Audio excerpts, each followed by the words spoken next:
यीशु मसीह के नाम में आप सबकी सलामती हो। आप सब खुश हैं? हम खुदा की शुक्रगुजारी करते हैं आज इस खूबसूरत वक्त के लिए जो खुदा ने हमें दिया ताकि हम खुदा के नाम को इज्जत और जलाल दे सके। खुदा आपको भी बरकत दे और इस रिकॉर्डिंग को जो सुने उनको भी खुदा बरकत दे। हालेलुया। तो पिछली बार किस मजमून पर गुफ्तगू हुई, किसी को याद है? जी जी, कोई एक अपने हाथ उठाइए ताकि मैं किसी एक को पूछ सकूं। जी, आजमाइश में सर, अब्राहम की आजमाइश में। अब्राहम क्या किया गया? आजमाया गया। जो मेन बात थी वो बताएं।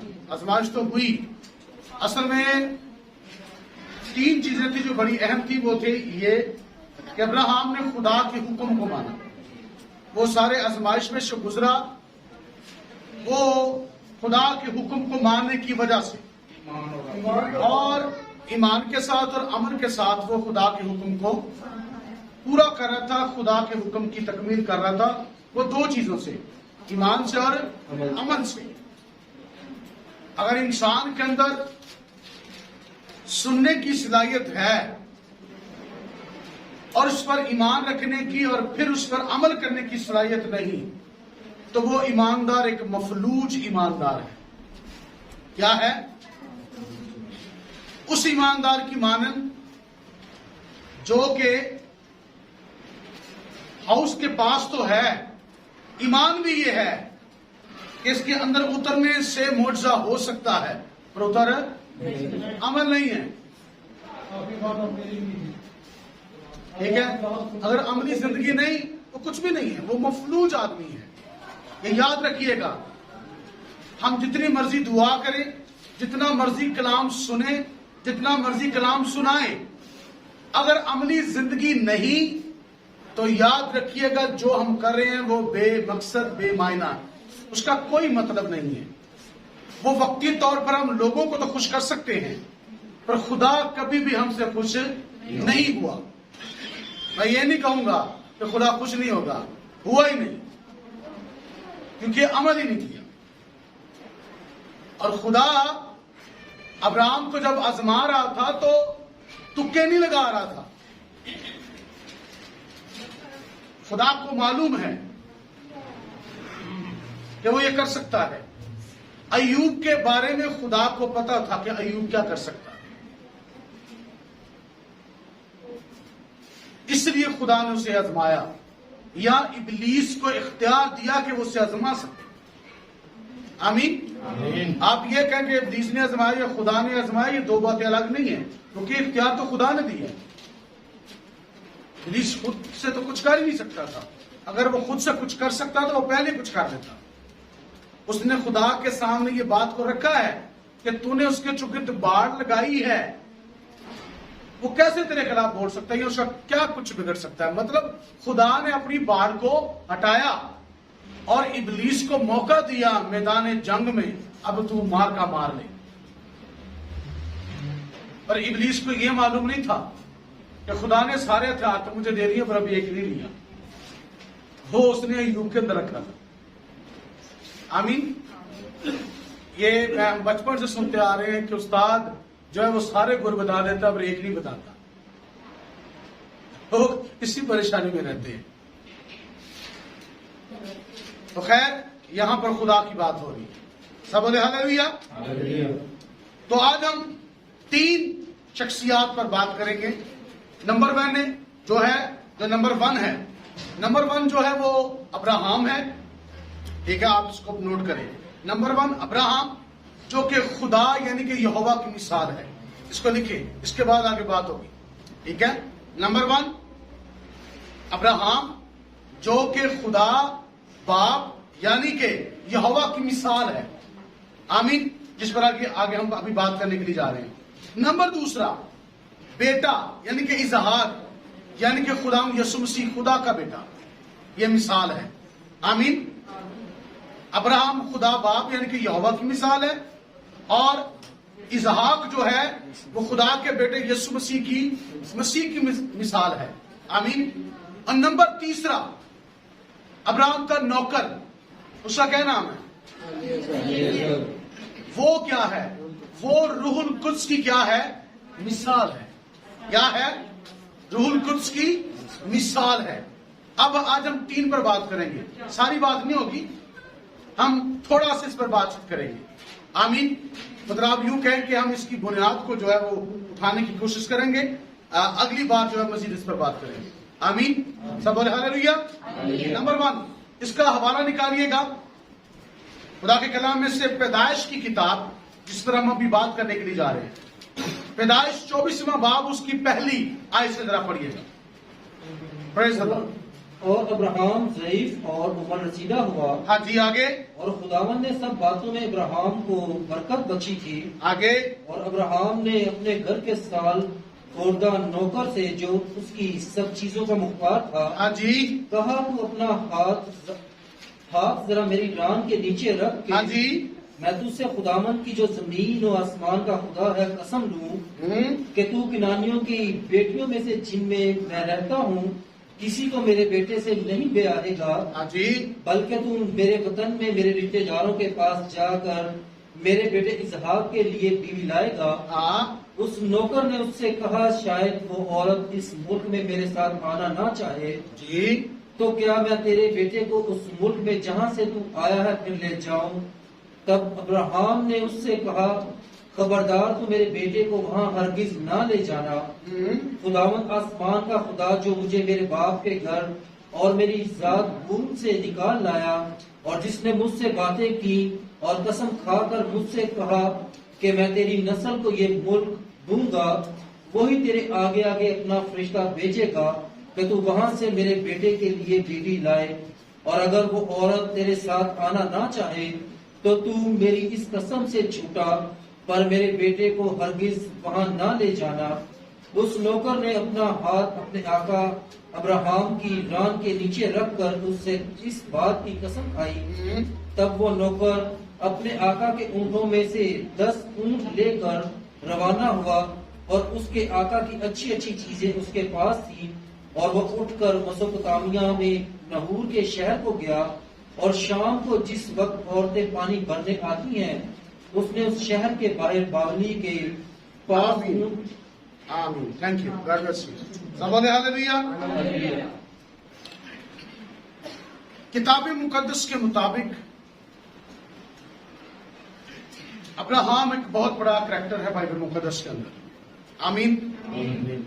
और इस पर हम मुख्तलिफ एंगल से सीखते आ रहे हैं। आमीन। हम बहुत सारे एंगल से जो है इसको सीख चुके हैं और अभी सीखेंगे भी। आमीन। इसहाक एक बड़ा करैक्टर है। आमीन। पर जो नौकर है, ये अब्राहम के साथ या इसहाक के साथ एक बड़ा करैक्टर है। आमीन। और नंबर 4 जो है वो रिबका जो है वो एक बड़ा करैक्टर है, क्योंकि रिबका जो है वो कलीसिया की अक्कासी करती है। किसकी अक्कासी करती है? कलीसिया की अक्कासी करती है। वो कलीसिया की मिसाल है। आमीन। एक बड़ी मिसाल है। हम इन पर बातचीत करेंगे, पर अभी हम अब्राहम पर बात करते हैं। मैंने बताया कि अब्राहम किताब मुकद्दस में अभी हमने जो पढ़ा है वो ये कि अब्राहम जब बूढ़ा हो गया, ज़हीफ हो गया, तो इसहाक जवान है, वो एक समझदार हो चुका है,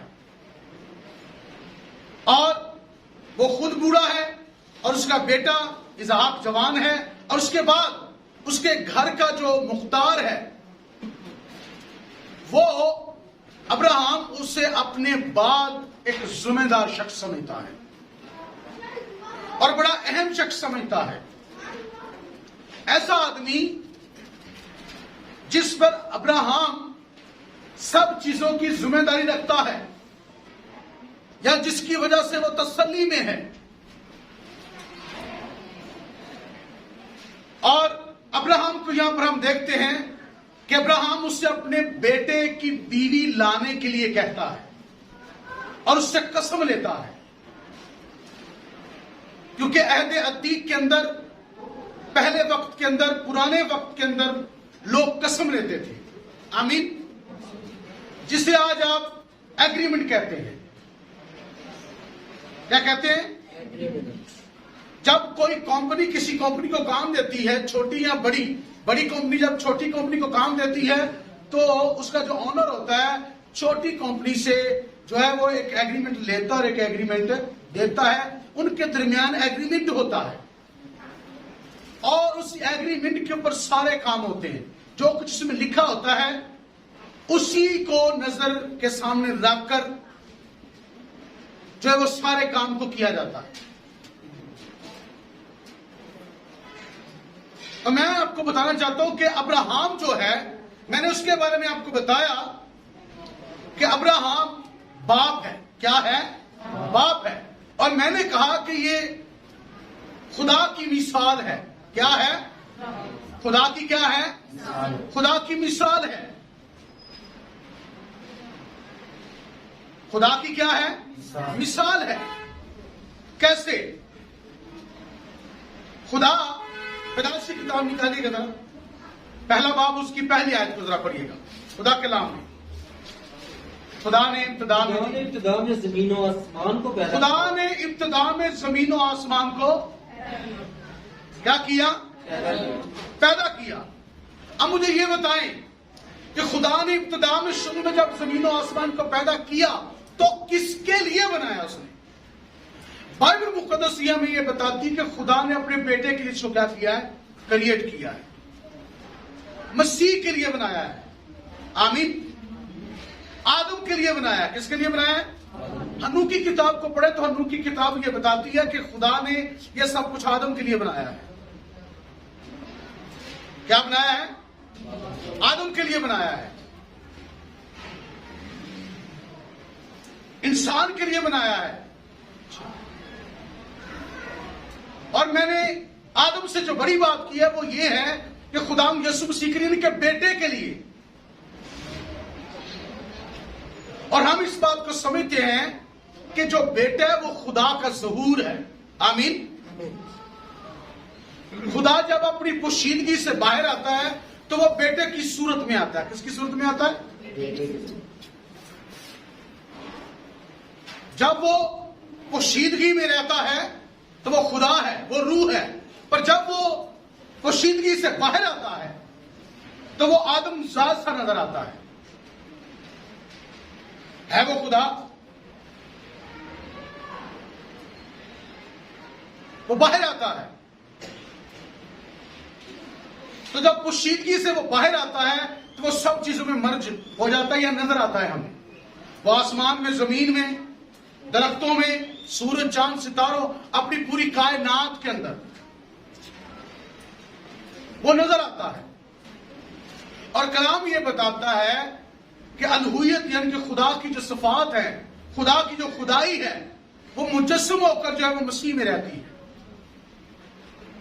आमीन। तो बात मैं ये करना चाहता हूं कि खुदा ने जमीन और आसमान को पैदा किया, यानी कि आसमान और जमीन सब चीजें खुदा की हैं। जबकि ये सब कुछ, सब चीजें खुदा की हैं, तो खुदा ने ये किसी के लिए बनाया है। इसका एक मकसद है।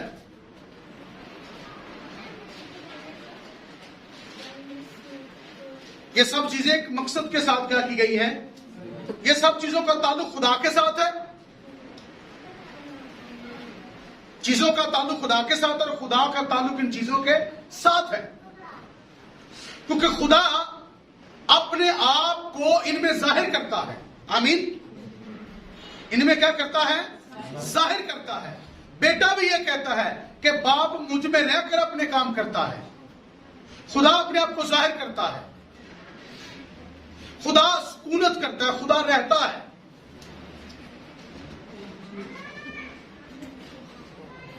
खुदा पोशीदगी में रहे या जाहिर हो, खुदा मौजूद है। हर जगह पर वो क्या है? मौजूद है।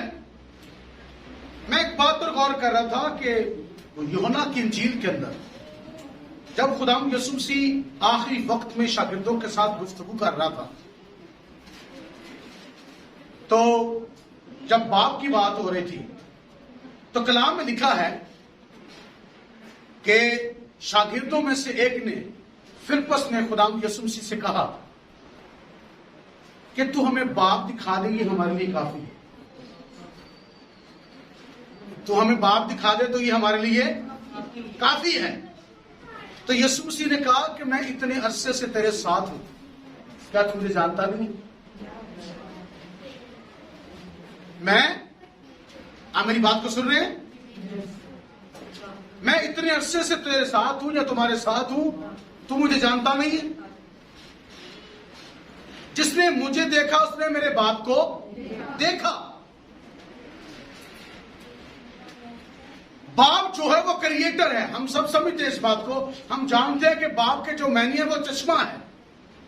आमीन, आमीन। और ये चश्मा हयात है। आमीन, आमीन। इंसान की नस्ल खत्म हो सकती है। मिसाल के तौर पर कोई एक आदमी है, उसका बेटा है, आगे उसका कोई बच्चा नहीं है, उसका एक ही बेटा और आगे उसकी कोई औलाद ना हो, तो उसकी नस्ल खत्म हो सकती है। पर जो मैं बात कर रहा हूं यहां पर नस्ल खत्म नहीं होती। आमीन, आमीन। खुदा अब्राहम को जो बरकत दे रहा है वो कौन सी बरकत है? अब्राहम के अंदर जो ब्लेसिंग है वो कौन सी ब्लेसिंग है? उसके अंदर खुदा की ब्लेसिंग है। मतलब खुदा तो सबको ब्लेसिंग देता है, पर अब्राहम की जो बरकत है वो दूसरों की बरकत से अलग है। जो अब्राहम के तुखम में खुदा ने रखा है वो दूसरों के तुखम में नहीं है। नंबर 1 कि अब्राहम के अंदर जो खुदा ने रखा है वो ये है कि ना खत्म होने वाला।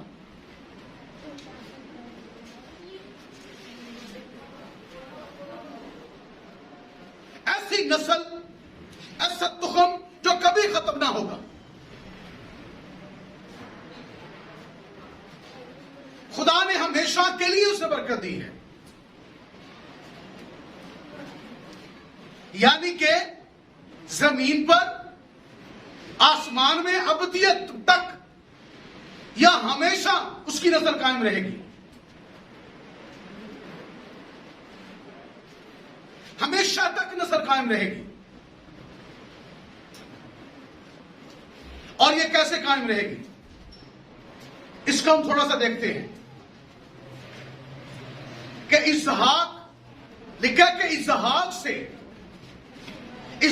तेरी नस्ल जानी जाएगी और मैं उससे अबदी अहद बांधूंगा और उससे आलम के बादशाह पैदा होंगे। दुनिया की सब कौमें तेरे और तेरी नस्ल के बाद, तेरी नस्ल के वसीला से सब कौमें बरकत पाएंगी और मैं तेरा नाम सरफराज करूंगा और मैं तुझे बरकत दूंगा। दुनिया के सारे कबीले, सब नस्लें, सब कौमें तेरे वसीला से बरकत पाएंगी। और वो कैसे होगा कि ये चीज अब्राहम के अंदर है और अब्राहम से ट्रांसफर जो हुआ किसके अंदर है? इसहाक के अंदर, और इसहाक से याकूब में, और याकूब से 12 कबाइल में, खास करके यहूदा में।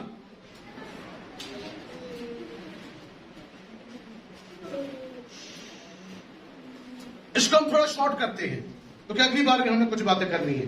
तो आइए मेरे साथ एक हवाला निकालिएगा खुदा के कलाम में से। हवाला निकालें यशायाह 53 बाब की 10वीं आयत को, सिर्फ एक ही आयत को पढ़ना पूरा, सुनिएगा। लेकिन खुदावंद को पसंद आया कि उसे कुचले, उसने उसे गमगीन किया। जब उसकी जान गुनाह की कुर्बानी के लिए गुजरानी जाएगी, तो वो अपनी नस्ल को देखेगा। उसकी उम्र दराज होगी और खुदावंद की मर्जी उसके हाथ के वसीला से पूरी होगी। आमीन, सब बोले हालेलुया। वो अपनी नस्ल को देखेगा जब उसकी जान गुनाह की कुर्बानी के लिए गुजरानी जाएगी। कितने लोगों को पता है कि कितने रास्तबाज कत्ल हुए हैं पूरी दुनिया में? अजीजों, जो है अमाल की जो किताब है, यानी स्टीफनस से लेकर आज तक या दुनिया की अदालत तक, अबदियत तक, मसीही लोग खाद का काम कर रहे हैं। आपको पता है किसका काम कर रहे हैं? खाद का। खाद देखने में गंदगी होती है। गैर अकवाम के लिए मसीही कौम या मसीह प्रचार करने वाले मुबशर, खादम, प्रीचर जो हैं, ये गंदगी की तरह हैं। इनको वो इसीलिए कत्ल करते हैं और हर 5 मिनट के बाद मसीह कत्ल होता है इंजील की वजह से। पर हर 5 मिनट के बाद कत्ल होने वाला खाद का काम करता है। जमीन कसरत के साथ मसीहत को पैदा कर रही है और मसीहत जो है वो कसरत के साथ क्या हो रही है? पैदा हो रही है। क्योंकि ईमानदार जब मरता है तो वो मरता नहीं, बल्कि वो अपने साथ क्या करता है? खींच लेता है। आमीन। अब यीशु के बारे में लिखा है कि खुदावंद को ये पसंद आया कि वो कुचला जाए। वो क्या किया जाए? कुचला जाए। ये पसंद आया है। क्या आया है? यहोवा को पसंद आया कि अब्राहम इसहाक को जाकर क्या करे? कुर्बान करे। ये खुदा को पसंद आया ताकि वो ये अमल करे जो मैं कहता हूं वो करे, मैं जो कह रहा हूं वो करे, ताकि क्या हो? ऐसा शख्स, ऐसी नस्ल खड़ी की जाए जो खुदा के लिए जान देने तक भी वफादार रहे। आमीन। आपके दिल में कभी ख्याल आया कि उस वक्त क्या हालात होंगे जब इसहाक को बांधा जा रहा था? उसके सवालात के बाद जब उसे बांधा जा रहा था और जब उसका बाप उसके लकड़ियों पर उसको रख रहा था तो उसने कोई बात ना की होगी। मैं ये समझता हूं कि उनकी गुफ्तगू हुई होगी। मैं इस तरह से कहता हूं कि अब्राहम ने कहा बेटा कोई प्रॉब्लम नहीं। उसने कहा बाबा जी कोई मसला नहीं, खुदा हम जिंदा कर सकता है, फिर आ जाऊंगा। ऐसी ये मैं ईमान रखता हूं, ये मेरा ईमान है, ऐसा लिखा नहीं है, ये मेरा ईमान है या मैं इसको तस्लीम करता हूं। आगे आपकी मर्जी है, मैं आप पर ठोंस नहीं रहा कि आप इस बात को माने। ये मैंने ख्याल अपना पेश किया, अपने अंदर से अपना जज्बात पेश किया। आपकी मर्जी है कि आप इसको मान सकते हैं या नहीं। अगर आपके अंदर खुदा का रूह है, खुदा का कलाम है, तो ये कलाम की ही बात हो रही है, कलाम के साथ जुड़ी बात है। आमीन। क्योंकि सारी बातें लिखी हुई नहीं है, पर जो कलाम को इज्जत देती है बात, वो लिखी से कम भी नहीं है। आमीन। तो उसने तस्लीम किया, बाप ने तस्लीम किया, बेटे ने तस्लीम किया। आमीन। और मैं इसको यूं ही देखता हूं जैसे मैं खुदा बाप को देखता हूं और खुदा के बेटे यीशु मसीह को देखता हूं। बेटा कहता है कि मेरी मर्जी उसके हाथ के वसीला से पूरी होगी, और वो कहता है मैं अपने बाप की मर्जी को पूरा करने के लिए आया हूं। अब्राहम खुदा की तरह है। जैसे खुदा इकलौता निसार करता है सबके लिए, अब्राहम खुदा के लिए निसार करता है। वो खुदा के इरादों को पूरा करने के लिए है। इसलिए मैंने कहा कि अब्राहम खुदा की मिसाल है। बेटा तैयार है, यीशु मसीह की मिसाल है, क्योंकि यीशु मसीह भी तैयार है। यीशु मसीह भी क्या है? ये 2002 की बात है। एक टीचर आए थे दुबई से, उन्होंने ये बात कही कि उन्होंने कहा कि हिस्ट्री ये बताती है, उस वक्त उन्होंने कहा था, उन्होंने कहा कि मतलब जब इसहाक को कुर्बान करने के लिए अब्राहम ले गया, तो जब सारा को ये इत्तला मिली कि वह अब्राहम जो है वो इसहाक को कुर्बान करने के लिए कर गया है, इसी वजह से उसे हेड अटैक आया और उसकी वजह से उसकी डेथ हुई। क्योंकि ये बड़ा मुश्किल काम है, एक ही इकलौते को कुर्बान करना। ये बड़ा मुश्किल है। अब्राहम खुदा की जगह पर मैं आपको दिखा रहा हूं, उसे यहोवा की जगह पर देखें, वो दरेक किए बगैर कर रहा है। यहोवा दरेक किए बगैर कर रहा है। इसहाक द्रेक किए बगैर कुर्बान हो रहा है। यीशु मसीह कोई परवाह नहीं कर रहा। जरा एक हवाला निकालिएगा जरा खुदा के कलाम में से, इब्रानियों 12वां बाब उसकी पहली आयत से, 12वां बाब उसकी पहली आयत से जरा पढ़िएगा। बस जबकि गवाहों का ऐसा बड़ा बादल हाँ जी, हमें घेरे हुए है, हाँ जी, तो आओ हम भी हर एक बोझ और उस गुनाह को जो हमें आसानी से उलझा लेता है, हाँ जी, दूर करके उस दौड़ में सब्र से दौड़े हाँ जी, जो हमें दरपेश है, हाँ जी। और ईमान के बानी और कामिल करने वाले ईमान के बानी और कामिल करने वाले यीशु को पकड़ते अच्छा, हैं। अब मुझे ये बताएं कि ईमान का बानी पीछे कौन है? इंसानों में जमीन पर जो ईमानदारों का बाप है वो कौन है? बाप के मायने क्या है? चश्मा, क्रिएटर। चश्मे से कोई चीज निकलती है, पानी जिंदगी की अलामत है। तो बाप ने क्या किया? बेटे का क्या मतलब है? निकला हुआ। मैं यूं कहूंगा बाप से जिंदगी निकली। आमीन। अब्राहम से इसहाक नहीं बल्कि जिंदगी निकली। आमीन। यहोवा से लड़का नहीं जो मुकद्दसा मरियम से पैदा हुआ है, खुदा का बेटा यीशु मसीह, वो महज एक बेटा नहीं बल्कि वो जिंदगी आई है। आमीन। जिंदगी जाहिर हुई है। आप ऐसा ये यूहन्ना की इंजील में पढ़ सकते हैं, ये मैं खुद से नहीं कह रहा, वहां पे लिखा हुआ है। वो नूर है, वो जिंदगी है, वो था और आया भी है, वो है भी और आ भी रहा है और है भी। क्या लिखा है? देख मैं जल्द आने वाला हूं। और ये कहता है मैं जहां 2 या 3 मेरे नाम से जगह मैं मौजूद भी हूं। और मौजूद भी है, त्यागी भी है।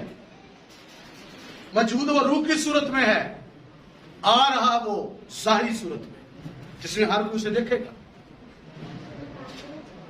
देखा उसकी रान पर लिखा होगा खुदावंद का खुदावंद और बादशाहों का बादशाह, यानी कि बदन में आ रहा है।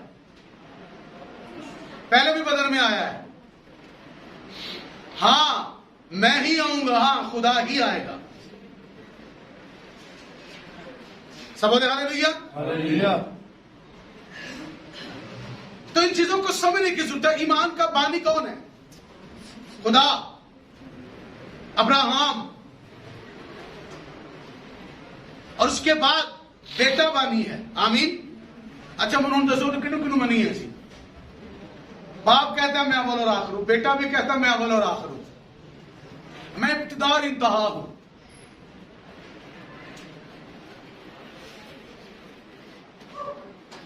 इनको ही है। आमीन। हालेलुया। वो पोशीदगी में है। जब वो बाप है तो वो पोशीदगी में है, तो भी वो वाला आखिर है। पर जब वो ज़हूर में आता है, जाहिर होता है, बदर में आता है, तो भी वो वही है।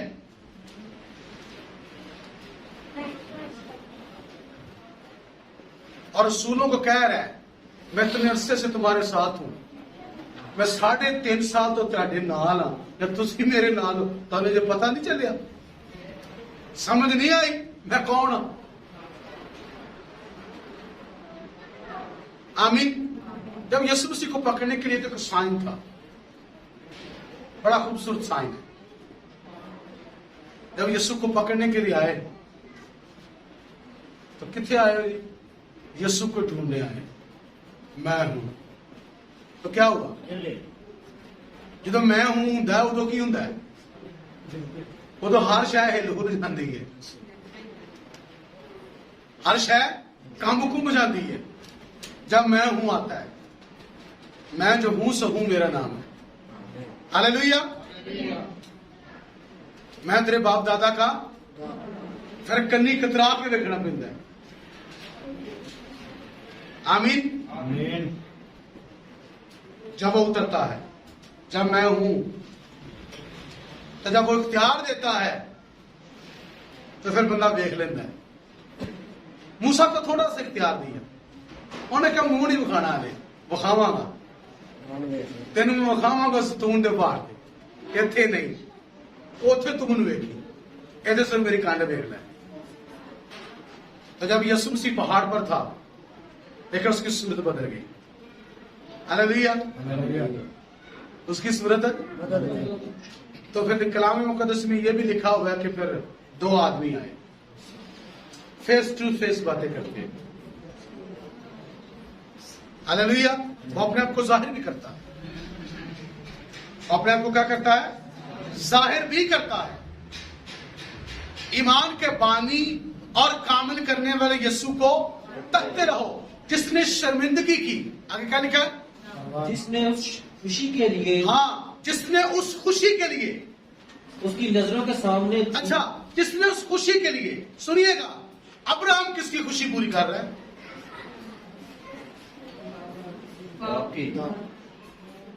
बाप की मर्जी पूरी कर रहा है ना अब्राहम। तो अब्राहम का जो बच्चा है वो किसकी खुशी पूरी कर रहा है? अपने बाप की खुशी पूरी कर रहा है। यूं तरतीब आ रही है। उत्ते आला कहंदा कर दे, कहंदा तैयार हां। थल्ले आंदा कर दे, मैं भी तैयार हां। यू सेम देखे, आपको सेम नजर आएगा। उधर भी बाप की मर्जी पूरी हो रही है, इधर भी बाप की मर्जी पूरी हो रही है। उधर भी बाप का हुक्म है और पूरा किया जा रहा है। लिखा उस खुशी की खातिर जो उसकी नजरों के सामने थी। और वो खुशी क्या थी? वो खुशी मैं था, मैं बात जाऊं। पास्टर कलीम आप ही थे? यस, आप यकीन करते हैं? जब की आवाज नहीं आई जी एंडी तक की खुशी। ठीक है, थोड़ी आवाज बाहर कटो, की हो गया?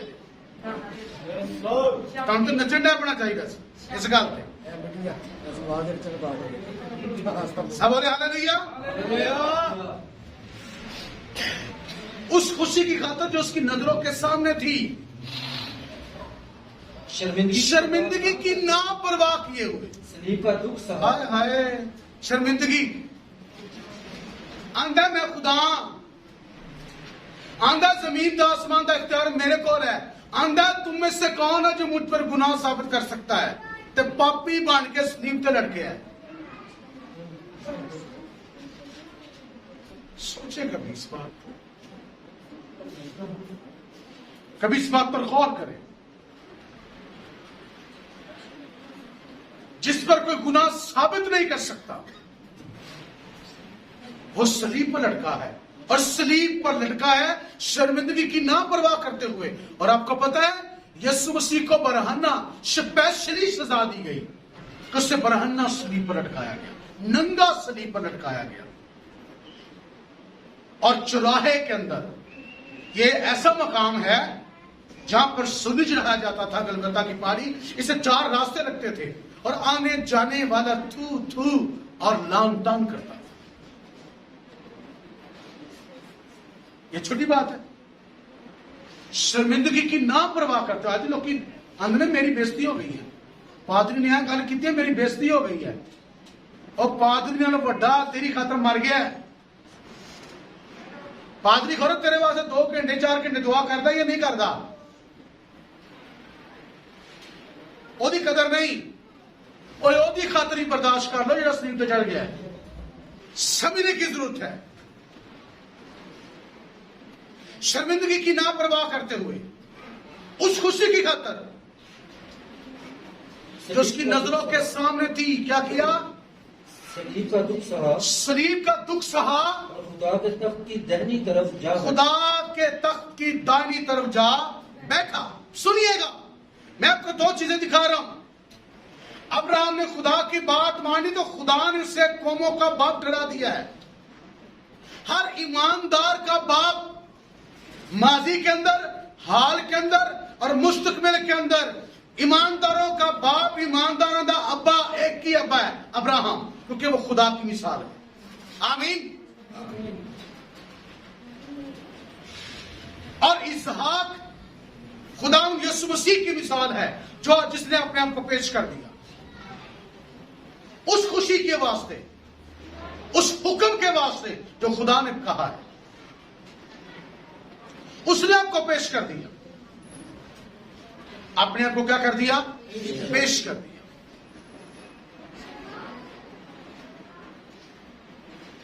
फिर आगे चलेंगे। आगे हम ज्यादा इसमें वो चले गए, हम और आगे थोड़ी कोशिश करते हैं कि जाने की। अमाल की किताब जरा निकालिएगा। अब हम तीसरी शख्सियत के बारे में बात करेंगे, नौकर के बारे में। क्या नाम है उसका? हाँ जी, अमाल की किताब पहला बाब और उसकी 8वीं आयत को जरा पढ़िएगा। लेकिन जब रूह कुदस तुम पर नाजिल होगा, लेकिन जब रूह कुदस तुम पर नाजिल होगा तो तुम कुव्वत पाओगे, तुम कुव्वत पाओगे, और यरूशलेम और तमाम यहूदिया और सामरिया में बल्कि जमीन की इंतहा तक मेरे गवाह होगे। आमीन। मुझे ये बताएं कि रूहुल कुद्स जो है, रूहुल कुद्स ये कोई अलग से है? बाप, बेटा, रूहुल कुद्स, ये 3 खुदा नहीं है, ये 3 अकनूम नहीं है, बल्कि एक खुदा 3 दौरों में काम करता है। ये 3 दौर है। जब वो बाप की सूरत में काम करता तो क्रिएटर है, सब चीजों को बनाने वाला है, इंतजाम करता है। जब वो बेटे के वसीला से काम करता तो कफारा देता है। पर जब रूह की सूरत में, मतलब मददगार जब बनता है तो कुव्वत देता है। आमीन। जब मददगार बनता तो कुव्वत देता, गिफ्ट देता है। क्या देता है? गिफ्ट देता है, तैयार करता है। क्या करता है? तैयार करता है। जैसे वश्ती की जगह पर किसको तैयार किया गया? आस्तर, मलका को तैयार किया गया। तो किसने उसे तैयार किया? किसने तैयार किया? मर्दकी ने किया। ये बिल्कुल सही है, उसे तैयार किया। पर आगे, उसके आगे क्या है? महल में उसे कौन तैयार करता है? महल में जाने के लिए, बादशाह के सामने पेश करने के लिए कौन उसे तैयार करता है? वाजा साहब उसे क्या करता है? तैयार करता है।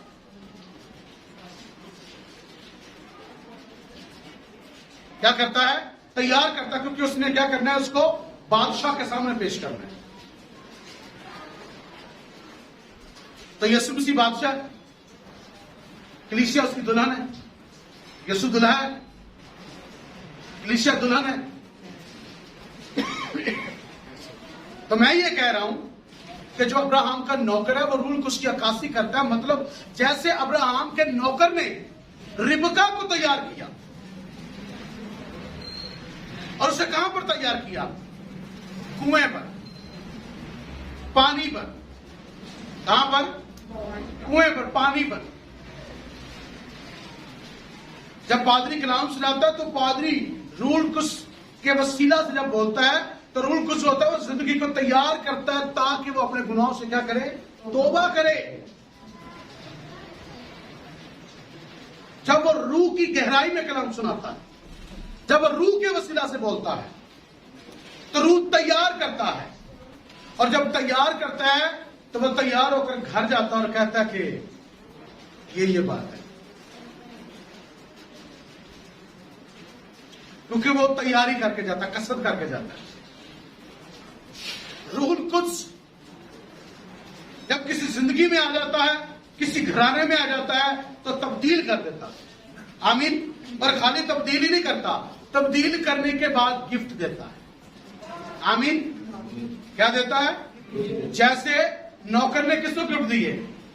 उन्होंने कुछ पवा दिता सी, उन्हें उनकी खिदमत की, उन्हें गल मान गई जो उन्हें उनकी किता, उन्हें कहा यही है, उन्हें चीजें उन्हें पवाती है। तैयारी उसकी हो चुकी थी। और जब उसकी तैयारी कुएं पर हो चुकी थी तो वो तैयारी का असर उसके घर में नजर आता है कि वो उससे लेकर निकला है, उसे लेकर निकला है और उसे इजहाक तक लेकर आता है। तो रूल कुछ जब आता है तो रूल कुछ हमें तैयार करता है, हमें कुव्वत देता है। क्या देता है? जब तुम रूल कुछ पाओगे तो क्या होगा? कुव्वत पाओगे। क्या पाओगे? कुव्वत पाओगे। तो फिर एक जगह पर नहीं, फिर तुम निकल आओगे। ठीक है? जैसे रिबका निकल आई, उसके साथ आ गई, और जब आई तो उसका जो मेल है उसके दुल्हे के साथ होता है। आमीन। उसका मेल उसके दुल्हे के साथ होता है। रूल कुछ जो है वो हमें दुल्हे के साथ मिलाता है। फिर मैं आपको बता रहा, लिखा मैं अपने रूह में से हर फर्द बशर पर डालूंगा। अपने रूह में से खुदा क्रिएट करता है, जैसा चाहे किसी को मसा दे। चल मौजे कर, चल शिफावां दे, चल कलाम सुना, चल उस्ताद बन जा। खुदा कुछ भी कर सकता है कि वो क्रिएटर है, इख्तियार उसके पास है। जब तुम रूल को पाओगे तो क्या पाओगे? कुव्वत पाओगे। फिर तुम मेरी गवाही दोगे। फिर क्या करोगे? मेरी गवाही दो। जब रूह तैयार करता है तो फिर दुल्हन दुल्हे को पहचानती है। आमीन। फिर उसकी इज्जत भी करती है, थले उतर जाती है, आकड़ी नहीं देती। ਜਿਹੜੀ कलीसिया आकड़ी है ना, वो दुल्हन नहीं है, वो कसबी है। आकड़ी है ना अपने कमा दे, बाद नहीं आ रहे, मुड़दे नहीं, बल्कि अपनी बात को चमकाने के लिए बात को रंग देते हैं लोग। और जैसे दूल्हे को देखती है तो उतर जाती है, क्योंकि उसे रूह ने तैयार किया, उसकी तैयारी हो चुकी है। मुकाशफा की किताब लिखे, आज मैं तुझे बर्रा की बीवी दिखा। 19वें बाब मुमकिन है 7वें आयत में लिखा है, पढ़िएगा जरा जी, पढ़िएगा। बर्रा की शादी आप जी जी किसी को मिला? और हम खुशी करें और नहायत शादमान हो। आओ हम खुशी करें और निहायत शादमान हो, और उसकी तमजीद करें, उसकी तमजीद करें, इसलिए कि बर्रा की शादी आ पहुंची। इसलिए कि बर्रा की शादी आ पहुंची। और उसकी बीवी ने अपने आप को तैयार कर लिया। उसकी बीवी ने अपने आप को क्या कर लिया? तो बीवी को तैयार कौन करता है? रूहुल कुद्स। कलीसिया को रूह दिया गया है, मैं तुम्हें यतीम ना छोड़ूंगा।